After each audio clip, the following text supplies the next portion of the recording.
Мојот микрофон не работи? Ова ред. Извинете, технички проблеми, мојот микрофон не функционира. Опа.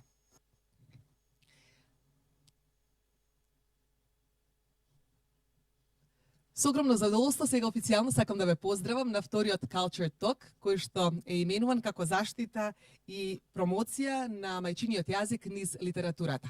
Денеска имаме уникатна можност на символичен начин да го обележиме меѓународниот ден на мајчиниот јазик, токму со оваа дебата, која што воедно означува и почеток на тематски активности, серија на тематски активности кои што се случуваат иницијатива на делегацијата на Европската Унија и Europe House со фокус на македонскиот јазик, автори и литература.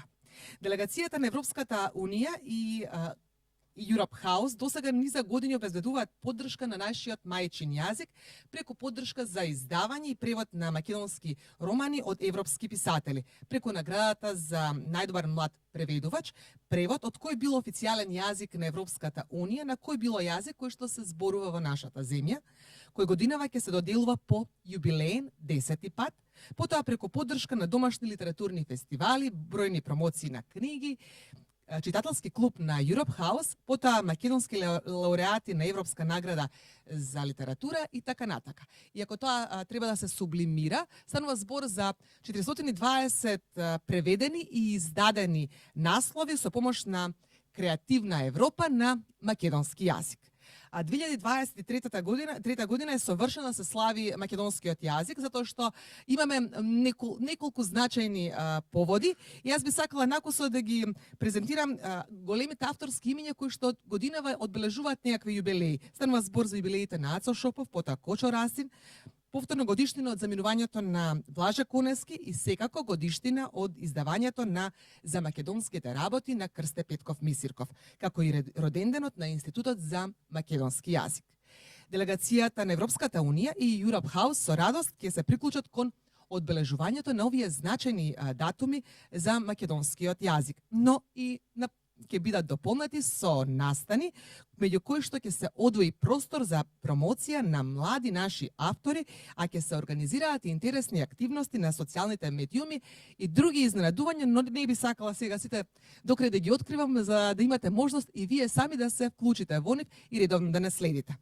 А она што на некој начин ќе биде асоциација низ целиот овој низ на активности е песната на Ацо Шопов, раѓањето на зборот, кој што како слоган символично ја доловува суштинската и непроценлива вредност на јазикот, на творењето, бидејќи зборот се раѓа не само кога е кажан, ниту напишан, туку и секој пат кога ќе се слушне или прочита. И тоа е повторно и повторно. И замислете само колку раѓање на зборот имаме во романите во чии наслови од вчера, во име на денот на мајчиниот јазик, се украсени прозорците на Europe House од надворешната страна на оваа сала.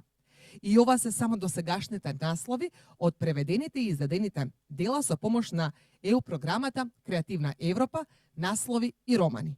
А меѓу нив е испреплетен и раѓањето на зборот.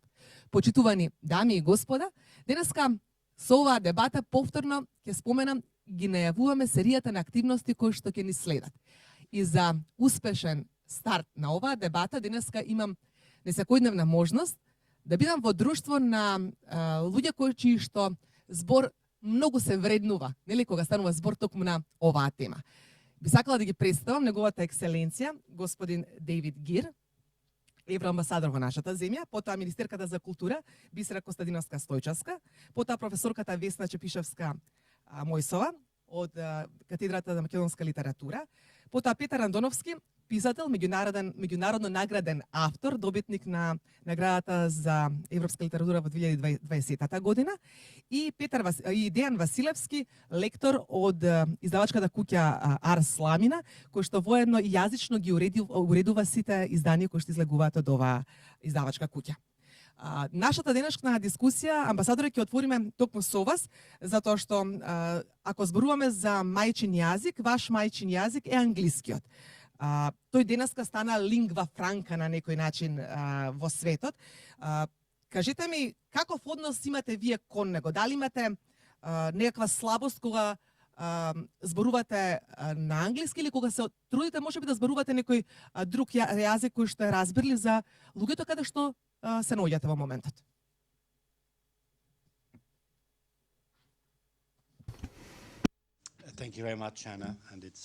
Благодарам многу.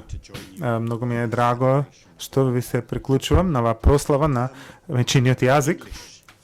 Англискиот за мене е веројатно исто како што е за вас мајчиниот јазик македонски, албански, шпански, словенички или други јазици. Би рекол дека пред се имам личен однос со него. Во моето домаќинство се зборуваше само англиски, така што учите англиски од роднините, од родителите и го сознавате не само интелектуално, туку и од емотивен аспект. Го чувствувате јазикот на начин на кој што подоцна е потешко да се прави. Например, сметам дека значи знам, чувствувам, зборих, можам да ги почувствувам зборовите со англосаксонско историја, кои што ми се поемотивни од латинските зборови. Тоа инстинктивно го знам, ама и подоцна го научив. Така што сум лично поврзан со англискиот јазик, се сеќавам како учев некои зборови и како погрешно ги употребува во погрешен контекст. Да значи дека постои личен однос, лична врска со јазикот. Моите сироти колеги во канцеларијата понекогаш сигурно мислат дека ги поправам ситните грешки, но тоа е нешто што лично го чувствувам, а исто така има една колективна врска, бидејќи англискиот, како и секој јазик, е уметничко дело, ама исто така е историско дело, антрополошко дело, историско дело, односно ги содржи сите колективни елементи за тоа кои сме, од каде сме, што сме како луѓе, и тоа е многу важна компонента, уште повеќе за мене, кој што и студирав потоцна англиска литература, а потоа право. И обете насоки се поврзани со јазикот. Еве сега дојде и германски говорник, така што имаме повеќе манчини јазици тука во салата, така што се работи за нешто што е многу важно и лично и колективно, но англискиот има уште една предност, што стана јазик кој што се користи во најразлични контексти, има повеќе англиски јазици. И одлично е што немаме академија за англиски јазик, туку имаме например индиски. Јас зборувам англиски од Велика Британија. Дори во Велика Британија имаме различни големи разлики, има канадски англиски, американски, ама нема еден што е поважен од другиот, тоа се варијации, а може би еден ден ќе има и други варијанти, така што тоа значи дека секогаш убаво, секогаш е богат и тоа е знак на разновидноста и сложеноста на еден јазик. Така што да ви одговорам, тоа е лична работа, како што сите знаете и сигурно чувствувате, исто така колективно нешто, и имам предност што говорам јазик кој што се зборува насекаде, но ете и мојот колега од Шпанија, од Германија, исто така го имате тоа искуство. Министерке, како што споменавме на почетокот, 100 годинава се одбележуваат 120 години за македонските работи на Крсте Петко Мисирков. Се одбележува 70 години од Институтот за македонски јазик. Неодама сведочавме на дигитализацијата која што се случи токму таму. Министерството за култура во моментов очигледно дека превзема повеќе активности кои што се однесуваат на македонскиот јазик и зачувување на мајчиниот јазик. Ви благодарам. За да можеме да кажеме дека го заштитуваме јазикот, мора да се погрижиме, мора да сме свесни дека треба да го зачуваме и на дијалектна основа. Сите убавини кои што го имаат нашиот македонски јазик, мораме да зачуваме секоја буква, секоја идентитетска карактеристика.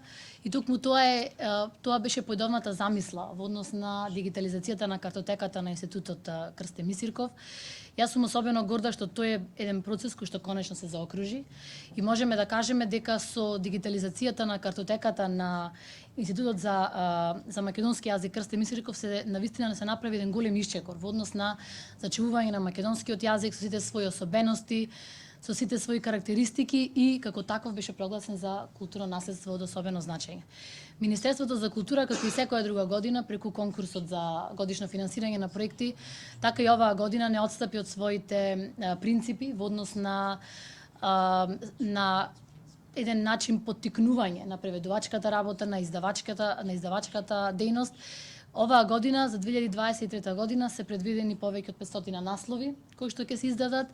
Отворен е конкурсот за странски издавачи, каде што се преведуваат значајни дела, но јас сум особено горда што оваа година ние конечно ќе добиеме нов закон за употреба на македонскиот јазик и тоа е она што јас сметам дека особено во овие исклучувачки времиња и тоа како беше повеќе потребно за нашата држава. Со тој закон се предвидува поголема регулација на македонскиот јазик за употребата, правилна употреба. Јас како професор по англиски јазик во 2009 година работев магистериум на магистерско истражување на таа тема, што ни прават во тој период социјалните мрежи, како тоа ни го изменуваат јазикот и уште од тогаш сметав дека треба да одговориме на секој општествено случување во нашата држава, но треба да го зачуваме македонскиот јазик, можеби по теркот на она што го направи Република Хрватска. Како Министерство за култура активно работиме не само на движно, така и на недвижното наследство. Македонскиот јазик, односно нашиот јазик, представува една наша убава особина, која што одамна е признаена во Обединетите нации и која што минатата година стана јазик на Европската унија, официјален јазик на Европската унија и нашиот јазик е еднакво признаен и таму. Што значи дека повеќе ја немаме, односно сите оние тврдења дека го губиме идентитетот и нашиот јазик и историја и култура пропаднаа во вода и мене ми е навистина многу драго.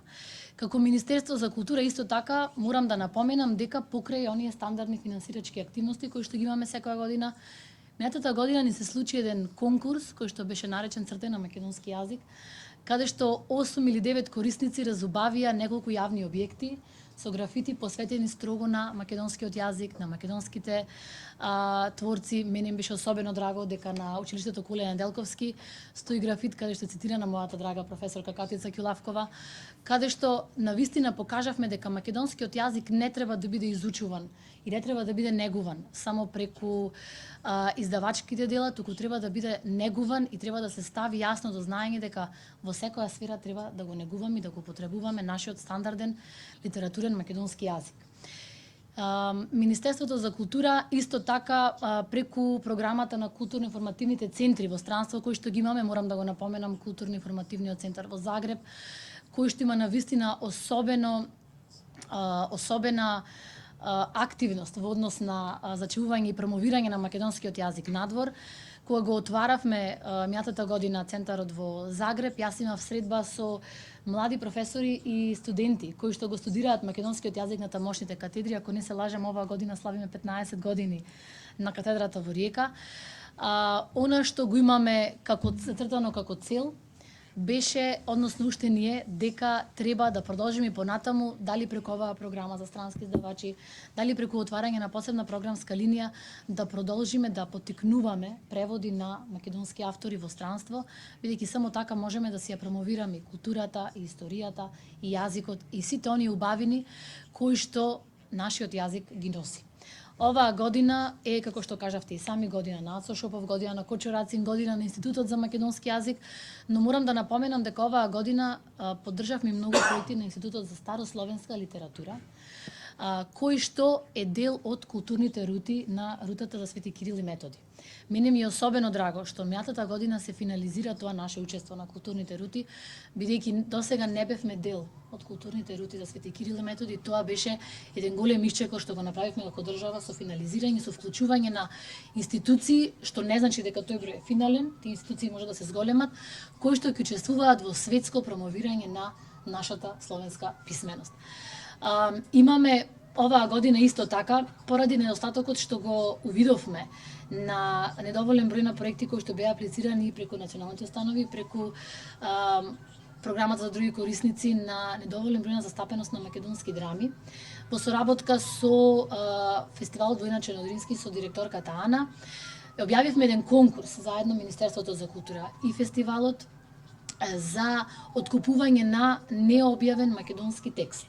И тоа ќе го правиме секоја година до неговиот 60-ти јубилеј, Бидејќи директорката на вистина има многу добра програма замислено за сите тие години како да се реализира фестивалот во Иранчен Одрински, со тоа што 60-тиот јубилеј ќе биде јубилеј каде што ќе се постават исклучиво македонски драми од македонски автори, режирани од македонски режисери. Бидејќи сметам дека само таквото поттикнување нас ќе не направи уште посвесни за тоа дека треба навистина да си го чуваме македонскиот јазик и дека само така можеме да продолжиме со наша промоција. Во соработка исто така со Струшките вечери на поезијата, кои што навистина не ставија на мапата на светот, поддржуваме учество на се повеќе македонски автори, се надевам дека за догледно време ќе имаме еден македонски лауреат.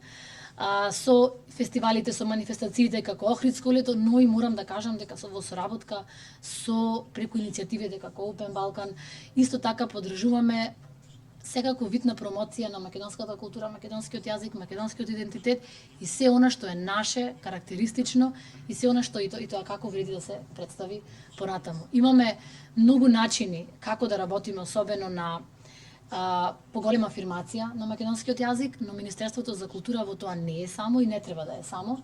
Тука се сите институции кои што имаат желба да ни помогнат да ни излезат во пресред, бидејќи годишниот конкурс за финансирање на проекти од јавен национален интерес е само еден вид на поддршка на сите оние кои што сакаат да добијат средства преку тој повик, што значи дека ние сме партнер во понатамошното развивање на издавачка дејност, на манифестациите, на сето она што го спонзорираме.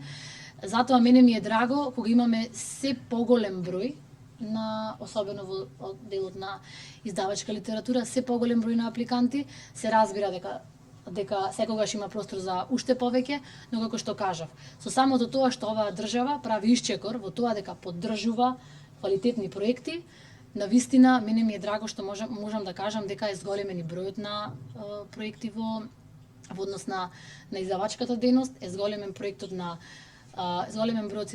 проекти во афирмација на македонскиот јазик. И навистина сум убедена дека не само оваа година, секоја наредна година имаме доста јубилеи за одбележување, ќе ги одбележиме токму онака како што доликува на нашите великани. Благодарам. Ајде сега каква е фактичката состојба на терен? Односно, каква е состојбата со македонскиот јазик и литература? Овој дел од дискусијата, министерката не запозна со она што се активности и планови за следниот период, но Дејан, вие секојдневно се соочувате со секое ново дело кое што ќе треба да го отворите на компјутер, се соочувате со актуелните предизвици кои што ги носат и писменоста на нашите автори, кога станува збор за македонска литература, но и кога станува збор и за преводната дејност во земјава. А потоа би сакала да ги слушнем професорката и Петар Андоновски, токму кога станува збор за литературата, каква е таму состојбата, моменталната состојба? Повелете. Добро, состојбата на теренот не е толку сјајна. Морам да кажам дека е дури и лоша во однос на она што ни стигнува од македонските автори е сосем окей. Значи македонските автори се трудат да пишуваат литературно во оние делови каде што сакаат својот дијалект и сакаат својот сленг да го употребуваат и им дозволуваме во некои рамки тоа така да биде. Во однос на преводите, малку е послаба ситуацијата, но мислам дека тука е послаба ситуацијата поради недобро платените преводи. Што значи, доколку преводот е подобро платен, би бил сигурно и поквалитетен преводот, но мислам дека состојбата на цената на преводот во моментот не е доволно висока за да биде преводот толку добар. Тука имаме малку повеќе мака, меѓутоа се снаоѓаме. Сега она што е на терен во однос на социјални медиуми, во однос на интернет портали, во однос на билбордите кои не обкружуваат, тука мислам дека состојбата е скоро катастрофална, особено на интернет портали, каде што многу малку интернет портали имаат лектори и веднаш се одвојуваат од приказната, гледаме ние кои портали имаат лектори. И тука мислам дека треба многу посилно да биде контролата на интернет порталите, затоа што се пласираат секакви информации кои се многу далеку од македонскиот јазик. Ако отворите еден портал кој нема лектор, вие можете да видите дека во секој наслов има или термин оставен на англиски, или терминот е на латиница, што е сосем недозволиво за кај нас. Потоа се пишува на латиница, ние самите, кога постираме на Facebook или на Instagram или каде било, ние пишеме на латиница. А не е толку тешко да се смените статурата и да се продолжи да се пише на кирилица. Значи, нашиот мајндсет, нашата мозочна поставка е таква да ние пишуваме на латиница, односно онака како што ни е полесно на нас. Горе-долу тие се работите што не мачат во моментот и мораме многу поголема контрола. Се надевам дека тој инспекторат што го зборуваме дека конечно ќе профункционира и ќе има малку поголема контрола. Не дека порано немаше. Во Министерството за култура има инспекторат, има лектори кои работат таму. Меѓутоа, јас колку што знам беа 4, сега не знам колку луѓе се, не може да постигнат да го поминат сето она што излегува во моментот. Што значи продуктот конечен не е добар во однос на македонскиот јазик. Мораме многу повеќе да работиме и Министерството, и институтот и така натака сите, за да добиеме еден солиден македонски јазик кој го губиме полека во однос на влијанието што ги добиваме од надвор. Јазичните влијанија зборувам. А кога станува збор за литературата, знаеме дека нашето секојдневие е мощно и инспиративно и бурно. Ама колку од тоа успеваме да го врамиме или пак е инспирација за создавање на литературни дела на македонски јазик? Знаете, први сакам да кажам, иако верувам дека подоцна професорката Мојсова Чепишевска повеќе ќе зборува за тоа, но тоа што професорката, не, за друго сакам да кажам, професорката тоа што го прави преку семинар за македонски јазик навистина е многу значајно, но не може целата борба и целата грижа да падне на поединци, мора да се има поддршка од државата и од институциите. Исто е и со литературата, во однос на преводите и на тоа колку книги се преведуваат. Не може само да чекаме, не знам, Петар или Гоце или било кој да добие европска награда или Румена да најде агент кој ќе промовира. Значи, мора да се отвори агенција за книга, која ќе работи на афирмација на македонската книжевност. Ние во рамки на Министерството за култура имаме одел или сектор, како и да се вика тоа, кој финансира преводи, но недоволно издавачи знаат дека има воопшто дека постои такво нешто кај нас, затоа е потребна таа агенција за книга, каде што цела во издаваштво ќе се одели од Министерство за култура и каде што ќе се работи на промоција и на афирмација. Единствената промоција која ние имавме до сега на македонската литература, зборувам за надворот Македонија, беше преку Франкфуртскиот саем, саемот на книга во Франкфурт, кој после пандемијата речиси воопшто и не учествуваме, не се врати. Кога Министерство за култура го организираше тој саем, многу погрешно беше тоа организирано, во смисла фокус се ставаше највар на вино и се мешаше саем на книга со саем на туризам. Подоцна кога Асоциација на издавачи го презеде да го прави, да го организира саемот, пак тука индивидуално се настапуваше. Значи, нас ни е потребно да настапиме како национална книжевност.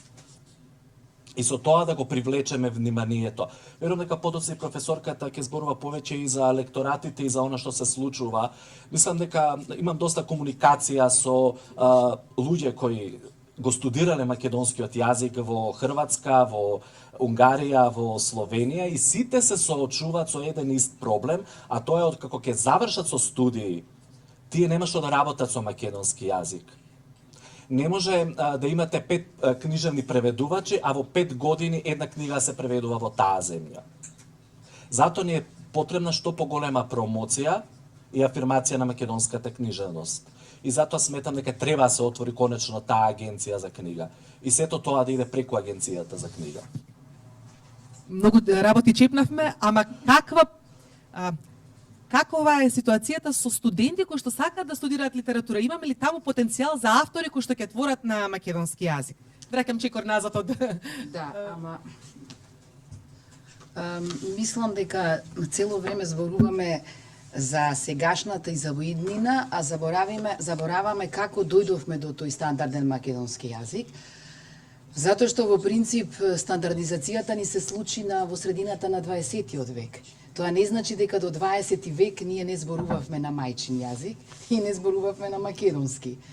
Значи имаме многу сведоштва, а тоа е токму преку литературата. или преку некој свој статии кој што ги објавува во текот на 19-тиот и почетокот на 20-тиот, вклучително и оваа книга што ја спомнавте на Крсте Петков Мисирков за македонските работи. Значи, тие пишува на тогашен народен јазик, на својот, на мајчин јазик. Најголемиот македонист во 19-тиот век, Ѓорѓе Апулевски, кажува кој е неговиот мајчин јазик. Тој е македонскиот јазик. Значи, тој јазик кој што се одржувал до таа 45-та и покажало дека низ литературата обстојувал. Без разлика колку да бил негиран или потурнуван, или без разлика колку сакало да се покаже дека е одваму или оттаму произлезен. Впрочем, да се сетиме, 39-та Кочо Рацин ја објавува својата збирка Бели мугри токму на македонски народен јазик, на велешки говор. Велешкиот говор е за него мајчин јазик. Истото се случува и со некои други збирки, како што се збирките на Коле Неделковски. Иако се објавени, да речеме, во некоја друга земја, не тогаш како што е збирката на Рацин објавена во Загреб, тоест во Самобор, туку во Софија. Истото се случува и 44-та, кога Ацо Шопов, инспириран од книгата на Кочо Рацин, ја пишува својата прва збирка повторно на мајчин јазик или на народен јазик. Така што ние денеска зборуваме за правото на мајчин јазик, така? Сега за нас е македонскиот, за најголемиот број од нас, освен нели за евроамбасадорот и за драгите гости кои што се дојдени нели на покана на оваа конференција, бидејќи сите имате вие свои мајчини јазици, нели свои јазици на кои што зборувате.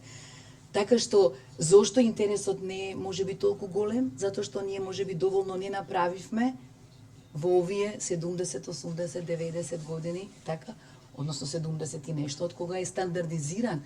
Тоа е континуирана работа. Ако можеле Пулевски и Мисирков да се спротистават на сите тие напади кои што биле во тоа време, зошто ние понатаму да не го развиваме? Така што мислам дека ова е некако пласирана теза, не се изучува доволно македонскиот јазик, мислам дека тоа е малку погрешно. Тој се изучува толку колку што треба. Зошто мислиме дека квантумот секогаш дава квалитет? Не мислам дека е тоа добро. Квантумот не дава секогаш квалитет. Во добри случаи дава, ама не секогаш. И затоа треба да дојдат да студираат тие што на вистина сакаат да студираат и што на вистина ќе се посветат на јазикот во целост, комплетно, што ќе го научат јазикот во сите сфери. И затоа ќе имаме добри лектори. Кога велиме добри лектори, тука треба да знаеме, значи, двојното значење на поимот лектор. Лектор кој што го лекторира текстот, кој што го подобрува, технички го прави совршен, најблизок до стандардниот јазик, бидејќи сепак тука е и слободата на говорот. Треба да му дадете дозвола и на тој што го напишал, можеби токму сакал некогаш да употреби некој сленг, некој дијалект или некој разговорен јазик и така натаму. И оној лектор кој што е лектор кој што го праќаме во странство. Значи, лекторот кој што работи на странските универзитети, и такви странски универзитети имаме скоро повеќе од 15 на лекторати и странски центри, каде што во 15 на европски центри се изучува македонскиот јазик, а секако тука и македонската литература и култура. И затоа велам дека таму треба да го пратиме најдоброто. Овде треба да го учи македонскиот јазик најдобриот, тој што на вистина сака и сака да му се посвети целосно на македонскиот јазик, за да може да го потребува точно, правилно, но и да го пренесува понатаму. И секако писателите се секако тука се една добра армија која што го чува јазикот. Како што Рацин го зачувал, како што Конески, кога почнал да ги пишува своите први песни и на македонски покрај тогашниот српско-хрватски, како што Шопов ја напишал таа своја прва збирка во 1944, така и овие автори, како што тука е сега Петар Андоноси, така и овие лектори, како што е колегата, се тука за да го подобрат јазикот, но и да го пренесат понатаму, тој да зрачи и секако пишувајќи Петар на мајчин, успеал да дојде до тоа ниво да биде и европски автор. Така, значи пишувајќи на мајчин јазик, пишувајќи на македонски јазик, преку преводот, потоа тој станал и европски јазик. Еднакво припаѓа колку на Македонија, толку и припаѓа и на Европа. Два пати го начнуваме прашањето со лекторатите и состојбата со лекторатите. Се сеќавам добро дека нашата земја имаше повеќе од околу 30 на лекторати по светот. Немало долго. Па се сеќавам во едно добро време на крајот на 80-тите, почетокот на 90-тите. Ама тогаш беше друга држава. Да бидеме искрени. Но од година за година бројот на лекторатите паѓа. Згоре на се лекторите кои што работат во лекторатите се на, ќе бидам им помалку груба, на ивица на преживување. Зошто до таму е состојбата со лекторатите? Ај за најдски пред вас, професор, ќе ве прашам, потоа да видиме... Па добро, јас не се согласувам дека паѓа, бидејќи сепак не следите доволно добро во последниве години. Тие навистина беа во тука некаде пред едно 4-5 години во една скратена форма, меѓутоа ако влезете вие на сајтот, на страницата на Универзитетот Свети Кирил и Методи, ќе видите дека имаме 10 лекторати. Значи не само во Европа, тука и ве ги напорите нели да се прошириме малку повеќе и во Турција, па дури во Пекинг, значи надвор од Европската унија. Имаме лекторати каде што во одредени европски земји имаме и по 2 и по 3. Го спомна министерката тука лекторатот во Риека, кој што е еден од најмладите, ама тој продолжува да работи самостојно, а претходно 55 години имаме лекторати катедра за македонски јазик, литература и култура во Загреб. Ситуацијата е така и во Полска, значи имаме во Сосновјец, имаме во Краков, имаме во Познањ, значи во 3 центри имаме лекторати по македонски јазик. Значи не е розова, сакам да кажам, ама не е ни лоша, затоа што во принцип многу комплексни се прашањата околу создавање еден лекторат. Тоа е образовна, едукативна цел, но истовремено и една убава културна дипломатија. Значи дипломатија на нашата држава. Значи национална стратегија на нашата држава. Државата секако треба многу повеќе да работи на тоа.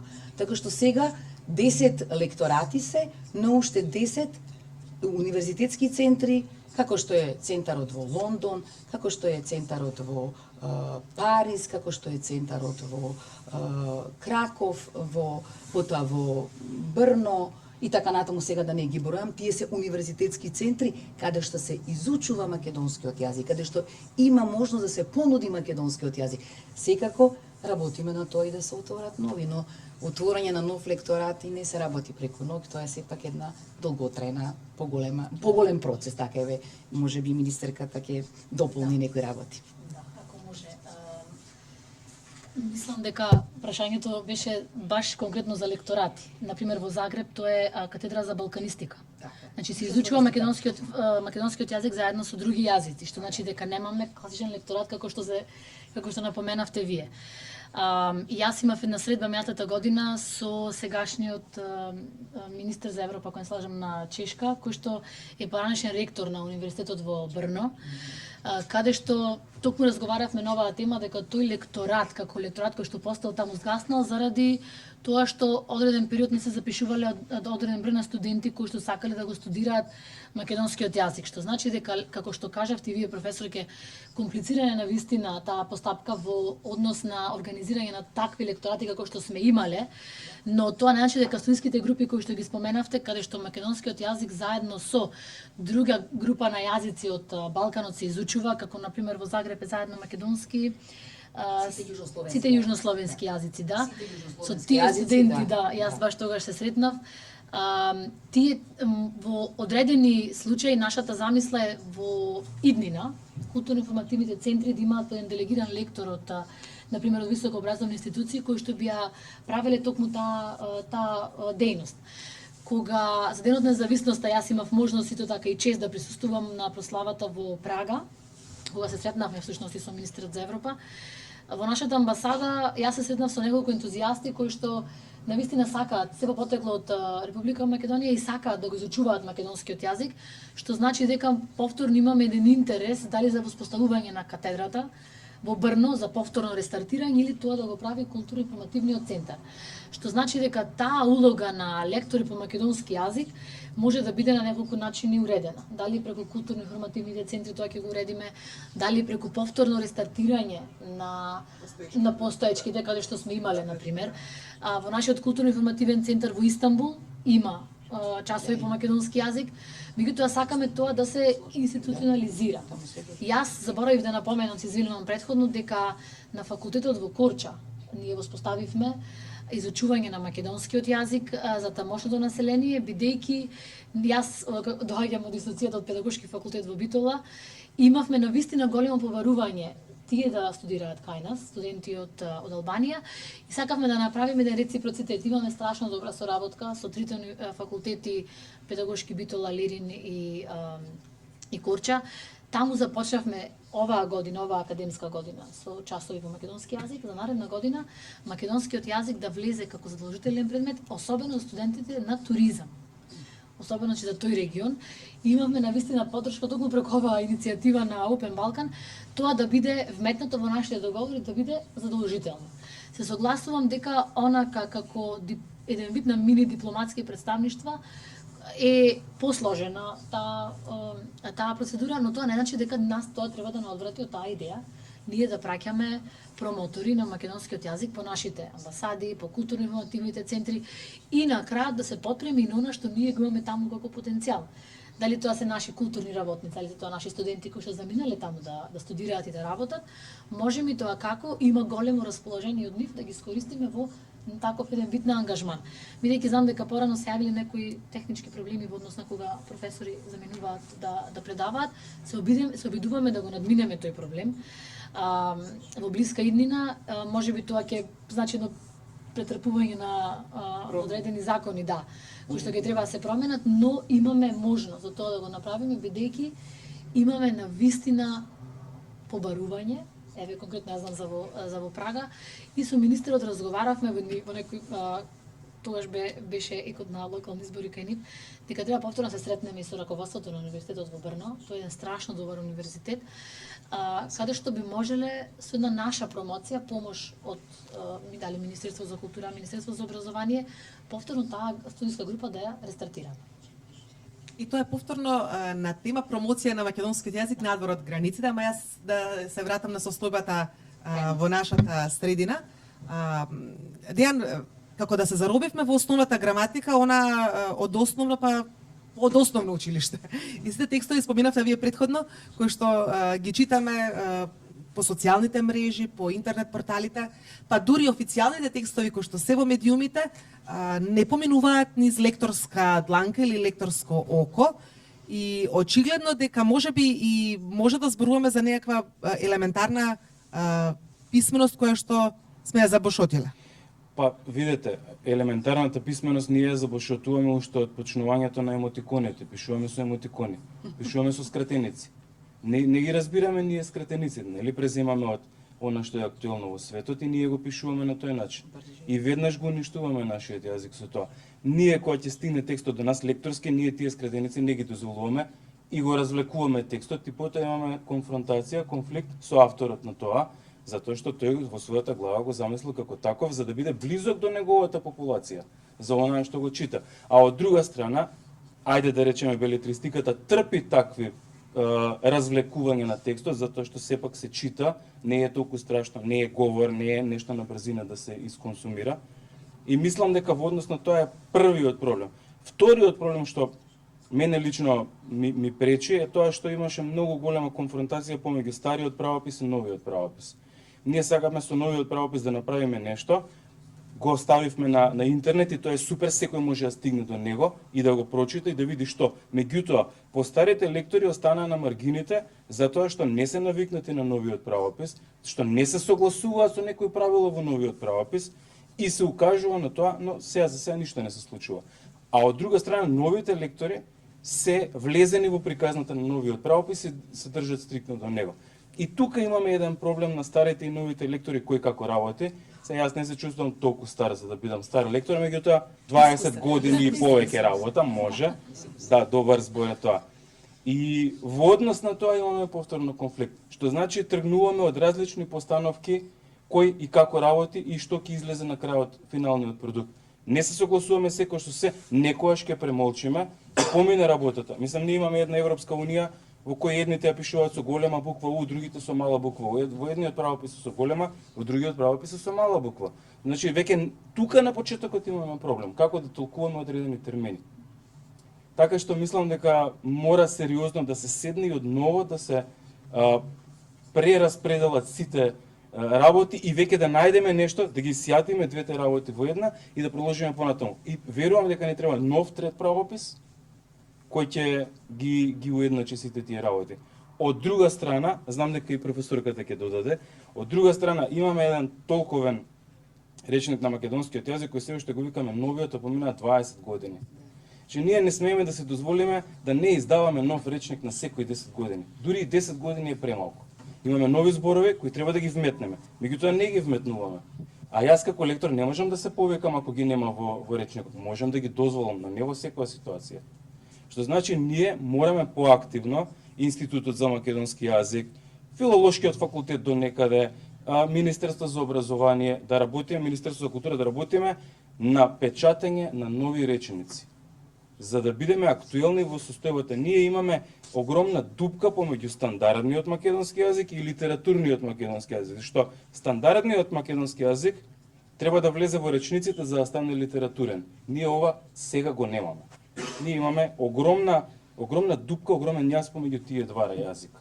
И тука веќе можеме да врземе и со темата влијанието на странските јазици, на македонскиот јазик, колку тие го осиромашуваат, односно го збогатуваат јазикот, со домакинување на интернационализми. Па веројатно таа дупка се пополнува со интернационализмите и со странските зборови. Според мене тоа е лошо, не би требало до тој ранг. Не зборам, ние сме имали влијание од германскиот јазик и од францускиот низ годините кога сме биле во Југославија. Потоа сме имали од турско потекло многу јазици, доста србизми имаме, има и нешто од бугаризмите и сето тоа е во ред. Сега големата навала е преку социјалните медиуми на англиските зборови, кои не можеме, ние ги добиваме англиските зборови, а не се враќаме назад да видиме дали тоа претходно е влезено во македонскиот јазик преку старогрчкиот или преку латинскиот. Имаме Microsoft, но тоа македонскиот јазик има микрон и микро. Што значи можеби тој термин требало кај нас да биде Microsoft, а не Microsoft. Ме разбирате на што е збор? Че толку лесно и генерички ги прифаќаме зборовите. Имаме зборови како boarding, со една наставка ing која никако не влегува во македонскиот јазик. Па ние не можеме ништо да образуваме понатаму од тоа.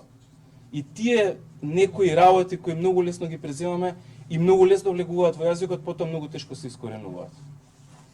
Петар, колку литературата, колку авторот е обременет од строгоста лекторска и колку има општествена улога да го негува јазикот. Колку има, кога пишуваш, колку наум имаш свесност за богатството на зборови со кои што располагаш како алатки кои што можеш да ги нижеш. Примерно кажам, еве Дејан има лекторирано моја книга, иако Дејан не пофали дека сме доста писмени, сепак има некоја војна меѓу авторите и лекторите, затоа што многу често лекторите знаат да се постават како јазични сообраќајци и строго да се водат според некакви правила, но јазикот е жива материја, се менува. Јас лично повеќе се фокусирам на приказната отколку на јазикот. Приказната ми е таа која ми е многу поважна отколку јазикот, но секако дека јазикот е важен. Јас пишувам на македонски јазик, на друг јазик не знам да пишувам, иако говорам други јазици, но македонскиот е мојот мајчин јазик на кој јас пишувам. Но она што мене ми е секогаш во фокусот, тоа е приказната, а јазикот им го оставам на лекторите секогаш, после тоа да го досредат. А кога ја користиш терминологијата за да си ја развиваш идејата, кога го раѓаш зборот, размислуваш ли богатството на зборови со кои што располагаш? Да, но знаете, треба да бидете секогаш, еве имав случај со еден лектор кој моите романи се реалистични, романи кои се случуваат во денешно време, и не може да се употреби некој архаизам. Имавме, лекторот му убедуваше дека поубаво ќе звучи реченицата со тој архаизам, но едноставно не одговараше со времето, не кореспондираше со времето во кое се случува действието во мојот роман.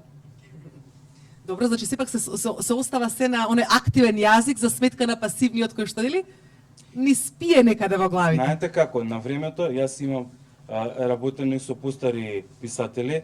На времето ние имавме средби со писателите на кои разговаравме за работите што лекторот ни смени. И се поминува не часови, туку денови да се реши една ситуација. Сега во ова динамично време нема време. Петар ќе ми го даде материјалот, ај ќе го сработам, ќе го вратам назад, некој тамо не притиска да биде книгата издадена до сајмот на книгата, како што секогаш бива. И ние не можеме да седнеме да разговараме за проблемите. Ке си пишеме 2 мейла за 2-3 реченици и тоа е тоа. Така што тој систем на работа од порано е комплетно заборавен и поради тоа имаме вакви проблеми. Кога би можеле да разговараме, кога би имале време, секоја книга ќе биде многу подобра од сите аспекти. А секако тука Дејан може да биде проблем и кога се прави превод, значи од сите јазици, бидејќи сме сега нели во куќата, Европската куќа на јазиците. Значи кога се преведува од било кој јазик на македонски, и тука се брза. Исто така треба разговори со преведувачот и лекторот, бидејќи преведувачот колку да е добар, секако дека го познава, бидејќи за него тој е роден говорител во јазикот на кој што го преведува, подобар е во таа насока, од странскиот во македонскиот. Не велам дека има лоши преведувачи од македонски на други, ако се македонци или ако им е македонскиот мајчин. Меѓутоа сакам да кажам дека треба повторно и тука соработка со лекторот. Да, така. Затоа што исто така го знаеме сите добро филмот изгубени во преводот. Да не бидеме сите изгубени во преводот на крај. Така што и тука бара еден вид на професионалност, значи не само помеѓу авторот и лекторот, туку и помеѓу преведувачот и лекторот. Се согласувам, да. Дали тука помалку страмижувам, пак ја допираме темата која што Дејан на почетокот ја чепна. Станува збор за платеноста на сите овие работи, платените преведувачи, платени лектори, колку се тие професионални во својата работа, бидејќи знаеме и многу скапи преведувачи и скапи лектори, на кои што можеш комплетно да му веруваш кога ќе му дадеш парче од твоето дело. Секако дека си влијае и тоа, но мислам дека во суштина ние сме навикнати овдека да работиме генерално за некои суми кои се и под достоинство, зборувам и за писатели и за лектори. Така да мислам дека други работи се многу важни, многу е важно да го погодите и лекторот со преведувачот или лекторот со авторот, со кој ќе си најдат некаков заеднички јазик, некакво заедничко разбирање. Не можете да имате вие различни ставови, различни погледи за се и да сакате да добиете добар производ после тоа.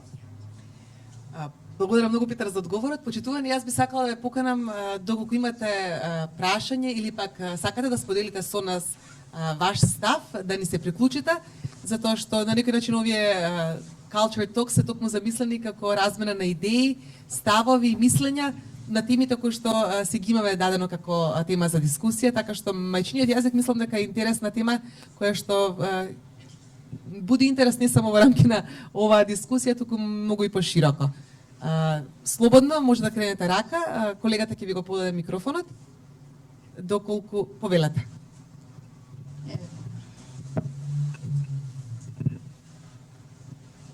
Да се представам, јас сум Катица Ацевска, книжевен преведувач. Преведувам од повеќе јазици, на македонски се разбира.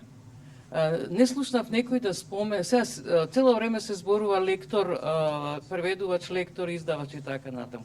Не слушнав некој да спомене дека некоја издавачка куќа има редактор, кој во тој синџир на работа е неминовен. Кај нас не знам во некоја издавачка куќа да има редактор. Моментално преведувам, јас преведувам од англиски, француски, бугарски и така натаму, имам преведено преку 70 книги. Меѓутоа, улогата на редактор е јас ја вршам. Сама. Не знам, можда затоа што имам големо искуство. Да. Меѓутоа, еве сега во моментов преведувам еден бугарски автор, исто така добитник на Европска награда за култура, и во исто време го преведува една моја колешка на хрватски. Ние цело време сме во контакт и дискутираме за дилеми наши и така натаму во врска со преводот. Таа ми вели, мојот редактор има замерка за тоа и тоа и тоа, и ми посочи дека би требало, мислам, редакторот има активна улога во процесот на преведување. Кај нас тоа не постои. Така е. Може ли да кажем тука? Јазичен редактор. Со нас. Мора после лектура мора да помине книгата некако филтер, не само ако се работи за превод, туку и за авторска книга мора. Проблем кај нас е што немаме ние професионални уредници. Најчесто тоа се студенти луѓе кои студирале книжевност и тие го работат тој дел. Додека сега работев на превод на мојот роман Страф од варвари, Јас се изненадив, например, колку многу грешки имам јас во романот кој не ги приметил ниту уредникот, ниту лектор. Преведувачката на англиски ми вели еднашка велиш мачка, еднашка мачор. Што тоа е голема грешка и впечатлива грешка. Но никој тоа не сме го приметиле. Точно така. Зато се потребни тие редактори, тие уредници, кои за жал ги немаме.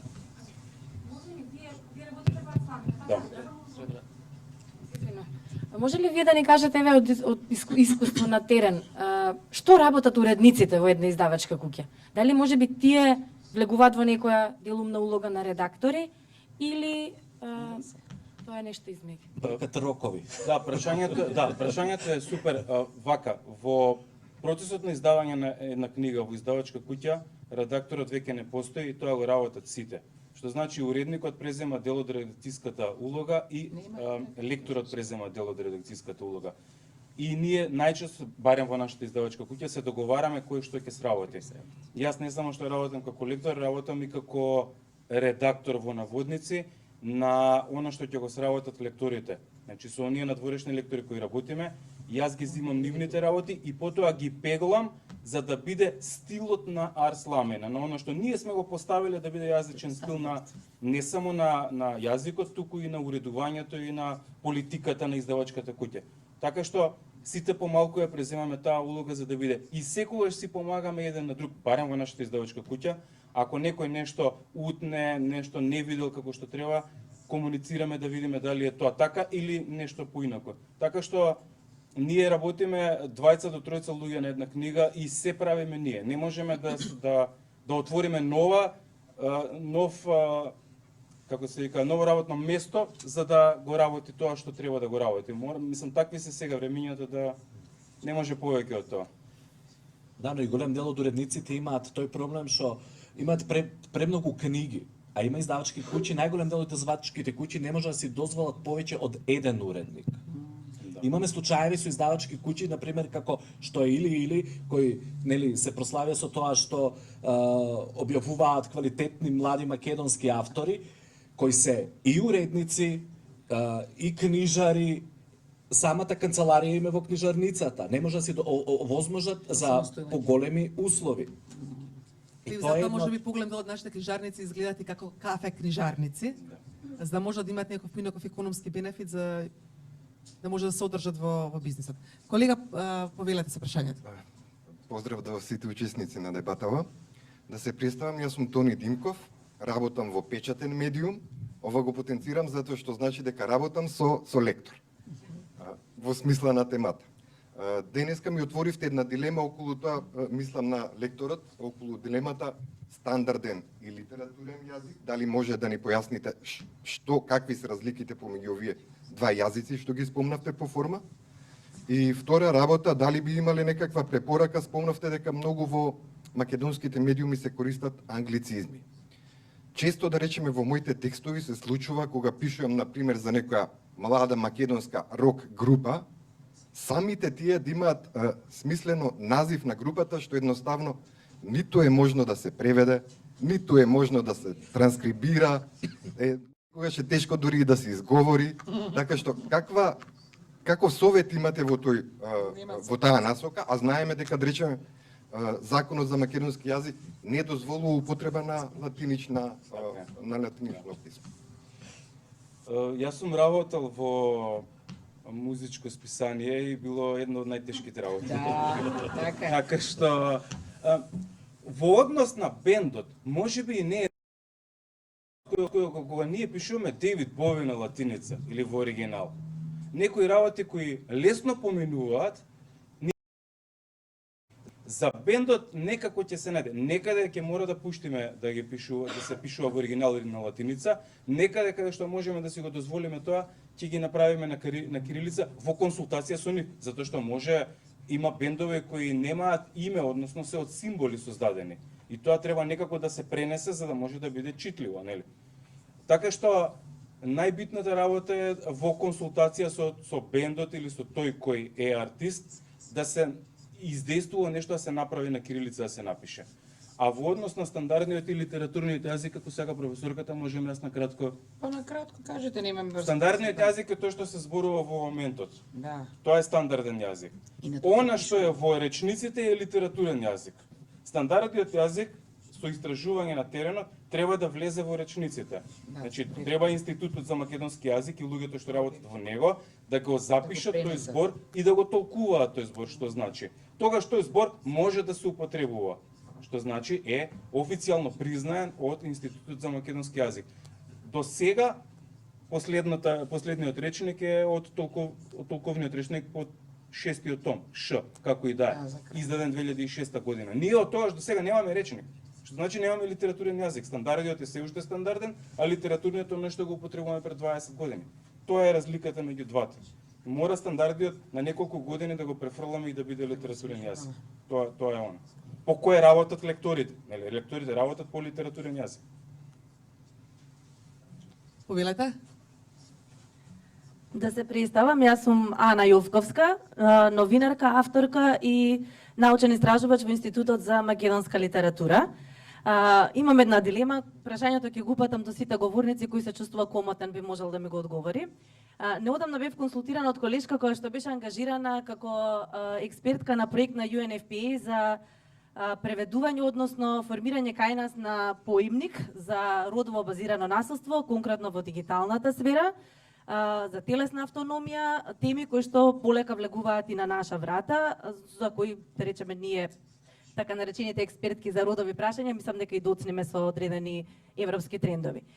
Кажете ми што мислите во однос на одредена терминологија, кој тука би го имал последниот збор, преведувачките, лекторот или експертите односно за критичка родова теорија? Затоа што станува збор за терминологија која што не е од домакината во нашиот стандарден, односно литературен јазик. Оваа дилема како би ја реши? Лекторот може само да го потврди зборот или да го негира. Лекторот не е тој што ќе го измисли зборот. Така што треба некој веќе да го направи тој збор, а лекторот да потврди дали е добар или не. И дали се вклопува. Конфликтни Значи ситуации. топката ја префрлам на другата страна. Инаку сум работала со Дејан Василевски 5 години и она што го спомна и Петар во релацијата автор, лектор, конкретно во списание, значи не стануваше збор за книжевен превод, туку за лекторирање на колумни и секогаш сме имале таа потенцијална соработка која што се развивала со многукратни разговори, значи не еден-два мејла, туку секогаш кога имало било каква дилема околу одреден термин, топката сме враќале по неколку пати и она што и Петра го потенцираше, мислам дека извонредно важна таа релација меѓу лекторот и авторот. Благодарам. Ајде уште едно прашање тука и доколку има интерес напред во првиот ред. Вам измирате. Кај Сребра. Америка и вам удига за тоа. Сакам да се надоврзам на изјавата и прашањата на... Се слуша. Јас работам исто како новинар, водам и портал за образование, култура и наука Умно МК, значи секојдневно се соочуваме со јазикот и се трудиме да го негуваме најдобро што можеме. Во однос на дилемата Ана што ја имаше, ја имам многу често и јас, и сметам дека секогаш треба да се свртиме кон што е тоа што веќе го имаме. Може би не е запишан, ева рековме, помалку сме и мрзливи за нови речници, така? Да. И не можеме ни да чекаме цел живот да ни помине, дури на некој му текна речникот да го напише нов. Секогаш сметам дека треба да се свртиме кон тоа што веќе го имаме во нашиот јазик. Од домакинето, може би разговорно, може би до некаде жаргонски. Многу повеќе би се одлучила за таков избор, за да го именуваме нештото ново, ако е за родова, модерна или потреба, отколку како слеп за сап да се фаќаме дека мора да биде англискиот збор да се пренесе.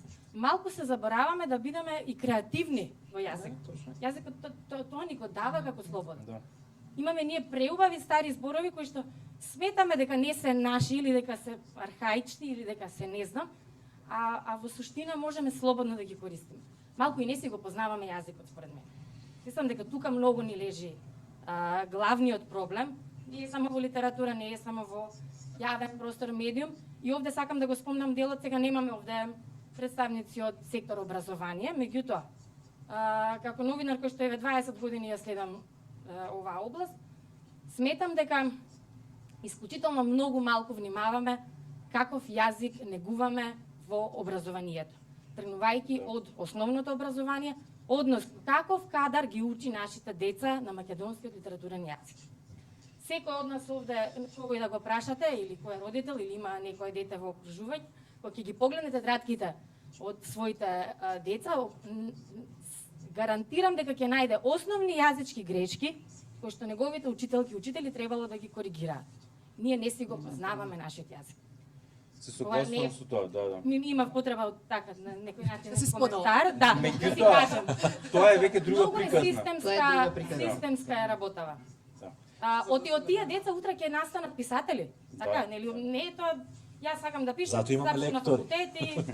Дали ќе имаме лектори? Тоа е исто прашање. Дали ќе имаме лектори? Каков е интерес на студентите за македонски јазик и литература? Знаете како? Ја не сум незадоволна. Зошто мислите дека нема интерес? Зошто? Филолошки има, мислам, има 20. Јас студирав, имаше едно истражување кое посочи дека обичниот човек во Македонија користи 500 збора. Значи 500 збора. Тоа е смешно. Тоа е фондот негов. Фондот на збор низ целиот негов живот. 500 збора. Ги врти. Кои ќе видите дека се толку. Еден човек во Англија користи 1500 збора.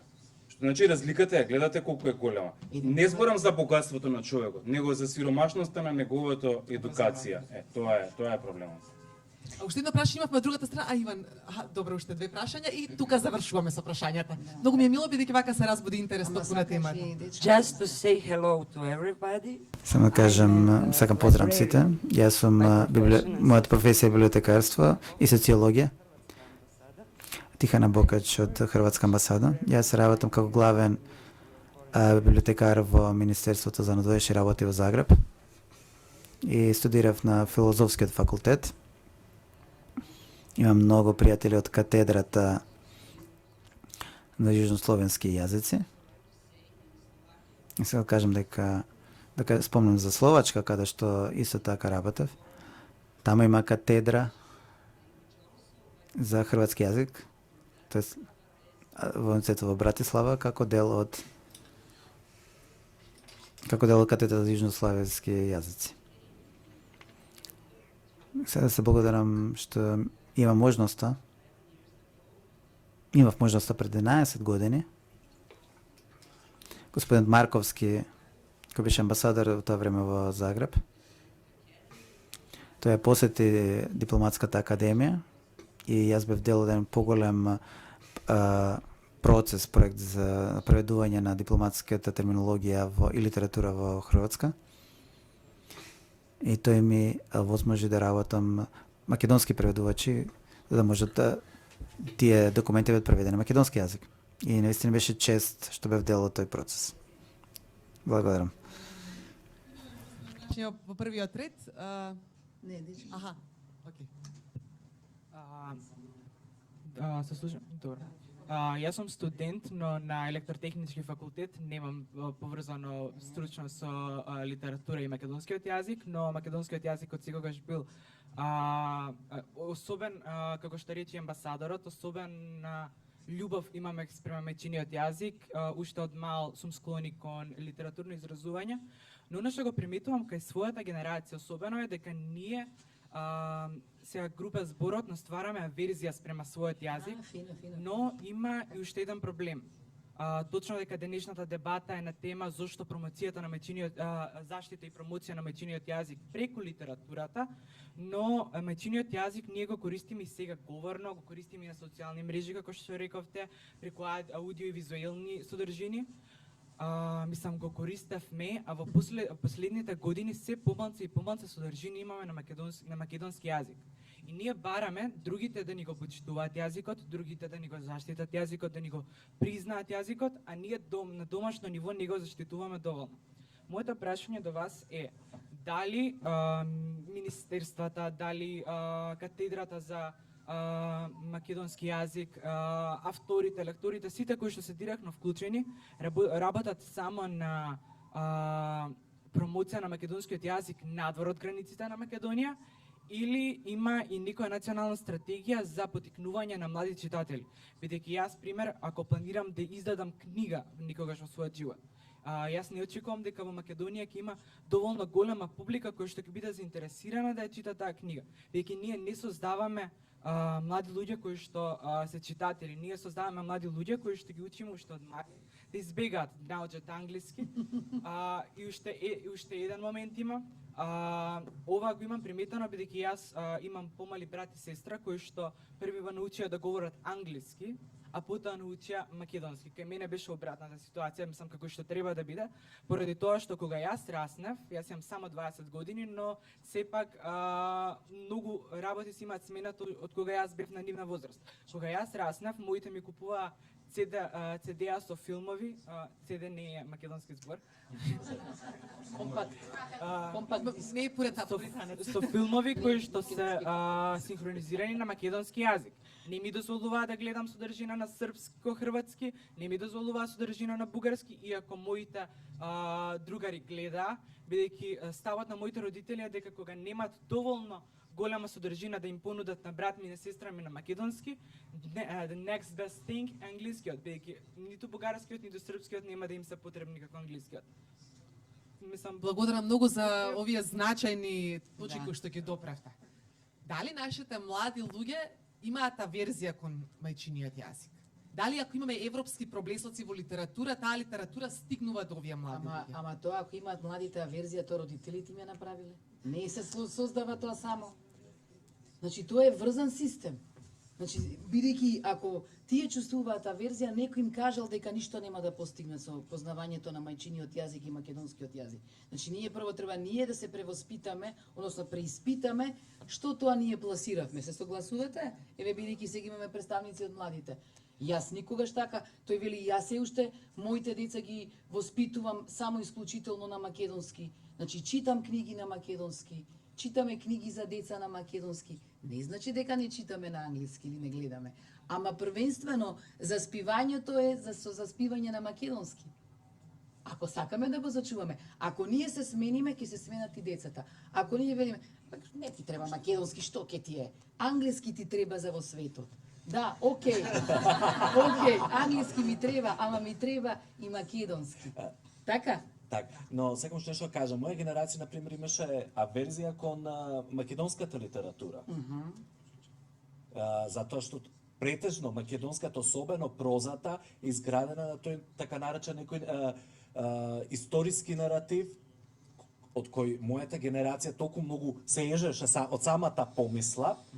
Ама сега затоа мислам, сега кога ги читаме друго, но затоа мислам дека и мојата генерација писатели се промени во тој поглед, зборувам за автори од 70-та, после тоа мојата генерација 80-та го промени тоа, почнавме да пишуваме на многу поуниверзални теми кои ќе кореспондираат со современите читатели. И затоа имавме таков успех у смисла на тиражи, продажба и така натака. Ама и литературата морала да помине низ таков период. И затоа треба морала да помине. Значи морала да помине низ историскиот, низ националниот, за да стане дека да се чувствува рамноправно со сите останати национални литератури и култури. Значи морала да го помине, да созре и сега сите пишуваме за исти проблеми. И тој што е во Скопје, и тој што е во Брисел, и тој што е во Лондон, сите имаме исти проблеми. Така, проблемите на Европската унија или на Европа, проблемите на светот, проблемите на короната, проблемите на војните жаришта, тоа се проблеми на сите млади. На полово, родово, притиснати и така натаму, нели? Значи многу теми имаме заеднички. Тогаш, значи мораше ова да созре и вие бевте таа генерација која што можеби направивте така, меѓутоа сега самиот ми призна дека сега кога го читаш, учиш како пишувал и Петре Андреевски, и како пишувал и Стале Попов, и како пишувал Димитар Солев, кој што бил исклучително урбан автор, скопски. Имал теми. Мене ми предаваше професорката со време македонска литература, така што таа страст која што ја има кога предаваше. Јас сам се согласувам целосно дека ни фали тој момент на се извинувам. Дека има навистина голема празнина која се создава, бидејќи навистина предолго сме свртени кон да научиме англиски јазик, дека тоа е јазикот на Индијата. Јас можам да кажам нешто како министерка за култура од овогодинешниот конкурс. Навистина бев изненадена, нема да ставам придавка или квалификација, од колку малку имавме македонски автори. И јас сум од онаа генерација од 80-тите кои што навистина преку училиште одевме на театар и морам да признавам дека од кога бев петто деление не сум ја гледала ни Бегалка, ни Парица Тепувачка. И навистина мислев еве дека со се оно што ни се случува како држава во последниот период ќе се најде некој кој што ќе ги постави повторно Бегалка, Парица Тепувачка, печалбари, бидејќи ние сме пораснати со тие, тоа е дел од нас, тоа е дел од нашата историја. Имавме 8 драмски текстови, македонски драмски текстови, тоа беа и на Венко Андоновски беше еден и тоа на млади автори. Сите беа поддржани, бидејќи сметам дека на секој треба да му се даде шанса. Дали е млад автор кој што прв пат напишал драма и треба да ја постави, дали тоа ќе биде по конкурсот кој што не ќе се јави за Војдан Чернодрински повторно нова драма, но кога јас пак дипломирав на филолошки факултет, последниот испит ми беше кај професорката Рајна Кошка. Ние моравме Шекспир да го осовременим и јас така дипломирав, глумев на драмски факултет, како крајен испит за професор по англиски јазик и книжевност. Што сакам да кажем, секогаш можеме да се задржиме на она што ни е нас основа како македонци, еве конкретно, но секогаш тоа можеме да го приближиме поблиску до младите. Но за жал во право сте. Паднавме сите, јас еве како таа помлада генерација, во склопот на тоа дека ни треба да одиме напред, да гледаме, јас го заборавивме коренот. Јас апелирам на вистина, добро е повторно да ја видиме Бегалка, добро е да ја видиме Парица Тепувачка, Солунските атентатори, добро е тоа да го видиме, бидејќи тоа е еден дел од нас. Министерка ме спомна Бегалка, инаку изворно Бегалка се вика Ленче Кумановче и е напишана на кумановски дијалект. Јас како локално патриот мора да инсистирам дека мора да се игра на кумановски. Така, во принцип, да. Јас тука би ја закружила денешна дискусија, Иван, вие бевте во ред. Јас тука би ја завршила денешната дискусија, само би сакала да ја заокружам со амбасадорот. Каков увид имате вие во македонската литература? Дали можеби имате автор кој што сте го допреле во изминатиот период? Каков печаток ви оставил? На испице. Првин.